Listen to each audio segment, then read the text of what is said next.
Welcome. Reading from Israel Regardie, The Meaning of Magic. In discussing magic, the reader's pardon must be sought if reference is continually made to a technical philosophical system named the Kabbalah. They are so interlaced that it is well nigh impossible to separate them. Kabbalah is theory and philosophy. On the other hand, magic is the practical application of that theory.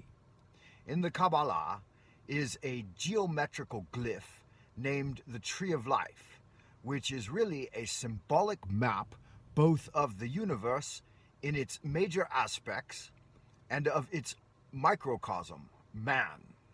Upon this map are depicted 10 principal continents, so to say, or 10 fields of activity, where the forces constituting or underlying the universe function in their respective ways. In man, these are analyzable into 10 facets of consciousness, 10 modes of spiritual activity. These are called the Sephiros. I cannot enter more fully into an outline of this map here, though I have repeatedly referred to it here and in other essays, but the reader will find it adequately described in various books or articles on the subject. Readers aside, Israel Regardie's The Garden of Pomegranates is one such book. He wrote another book entitled The Tree of Life.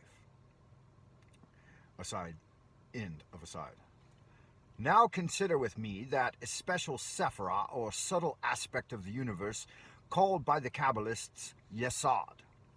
Translated as the sphere of the foundation, it is part of the astral light, an omniform plane of magnetic, electric, and ubiquitous substance, interpenetrating and underlying the whole of the visible perceptible world. It acts as a more or less permanent mold whereupon the physical world is constructed, its own activity and constant change ensuring the stability of this world as a compensating factor. In this world function of the dynamics of feeling, desire, and emotion, and just as the activities of this physical world are engineered through the modalities of heat and cold, compression and diffusion, etc., so in the astral are operative attraction and repulsion, love and hate.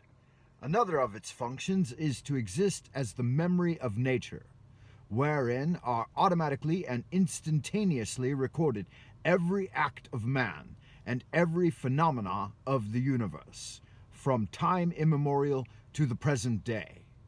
The 19th century magus Eliphas Levi has written of this astral light that there exists an agent which is natural and divine, material and spiritual, a universal plastic mediator, a common receptacle of the vibrations of motion and the images of forms, a fluid and a force, which we may be called in some way the imagination of nature.